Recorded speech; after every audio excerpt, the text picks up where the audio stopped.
I am only here to be truly helpful.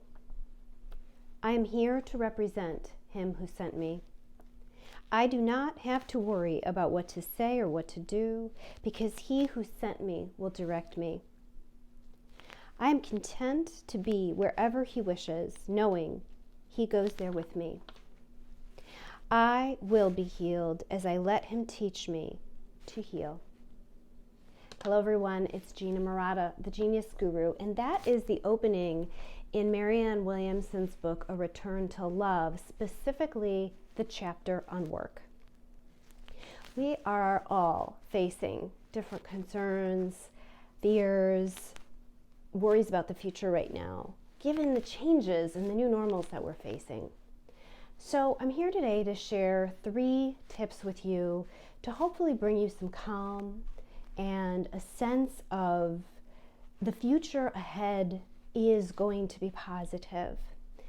In spirituality, the traditions I study teach, nothing happens to you, it happens for you. This is elevating out of a victim mentality and rising up into being someone who creates your life and or is a divine channel for that which is meant to come through.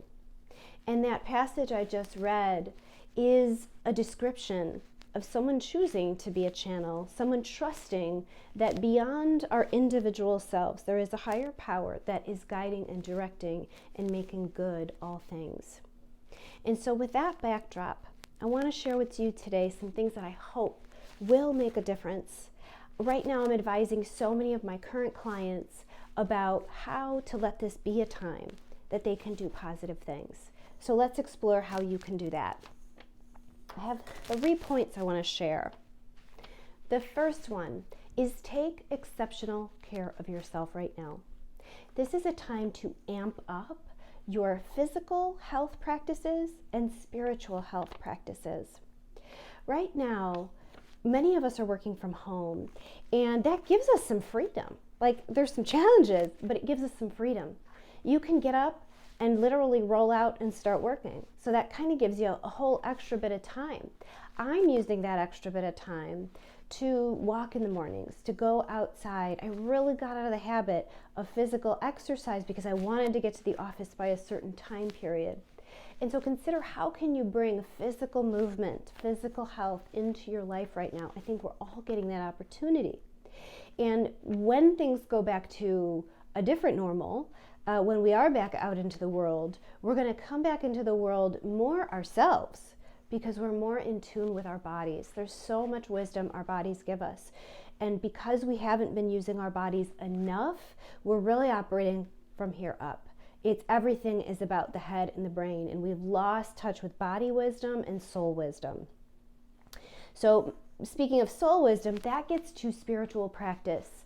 So wherever you've been in your spiritual life, this is a time to take it up a notch.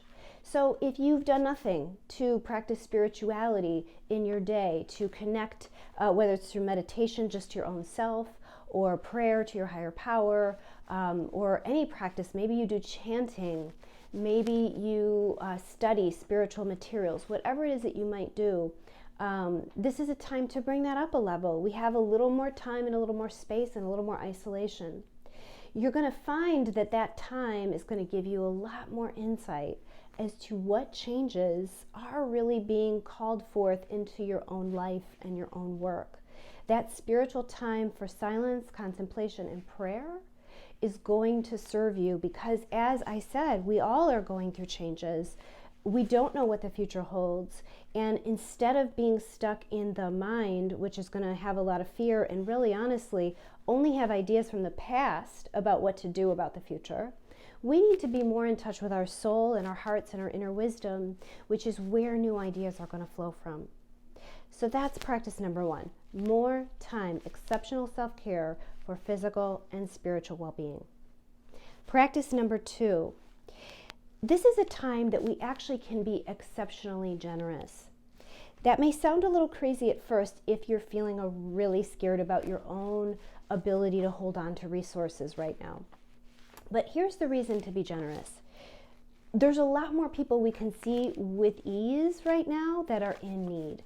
whether it's a parent who needs help with childcare right now because their children are home, whether it's a neighbor that can't get out to go get groceries and they just need somebody to take that trip for them, or whether it's a friend that you know struggles with anxiety and checking in on them.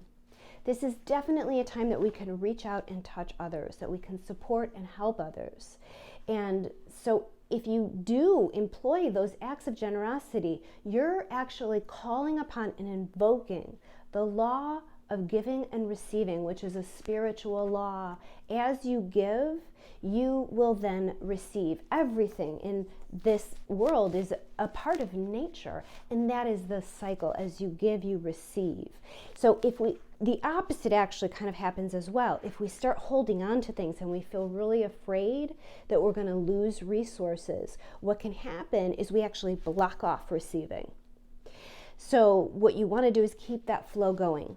And what I want to express is give what you can, right? This isn't about like, I'm going to go make a $100 donation when I don't have any money that I believe I can have to sustain myself. It's give what you can. And that just invokes this law that will be supportive of you at this time. There's many people I'm spending time giving free advice and consulting to, and I know that's the right thing to do.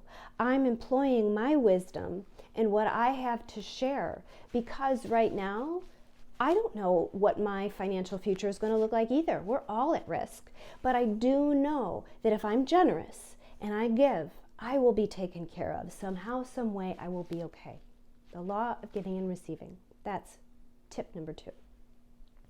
Tip number 3 is, this is a time to get clearer and clearer. What is your genius to give the world?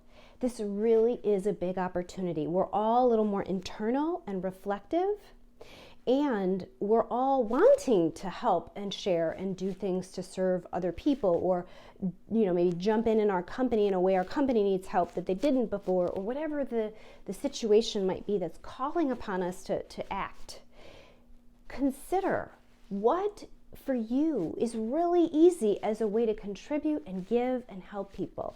This is a question I'm asking myself over and over. And my clients, I'm asking them to really consider this as well, because everybody's rethinking business.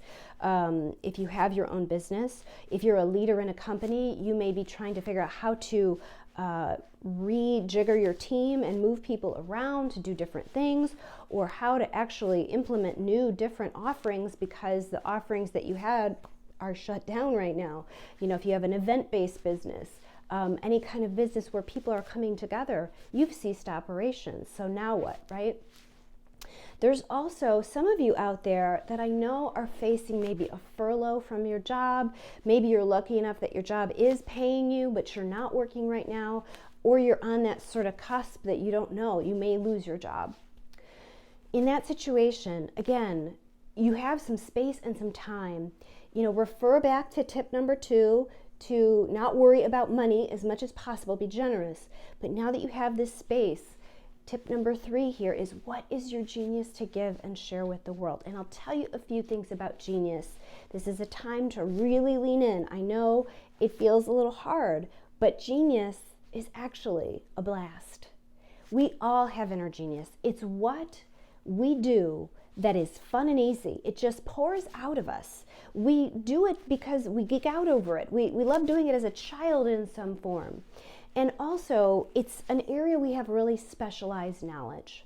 So as I mentioned, I'm talking to a lot of people about their businesses or their work, and how can they reframe things at this time? How can they look within themselves and say, what do I have to offer and bring to the table that will make a difference for people? That for me is easy. That is fun, and I could do it all day long, and it fills me up and I feel good. So if you can find those ways that feel really good to you to help other people right now using your own genius, you've now clarified your skill set to bring into this new era. Whatever is going to be changing, whatever your professional life may look like that's going to be different, you're planting the seeds right now by testing and playing in your genius zone and using those gifts. If you have any questions about Genius or tapping into your own, please post comments. I really do want to be able to be of service, particularly in this area.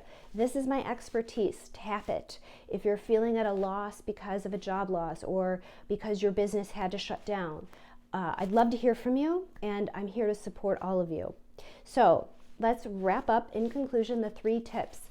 Number 1, take exceptional care physically and spiritually. Number 2, be generous. It will come back around and support you too. And number 3, let this be a time of really clarifying your genius, because it's also going to serve you in the new era. You are all blessed. You are all held. And I pray that you feel peace. I will see you soon.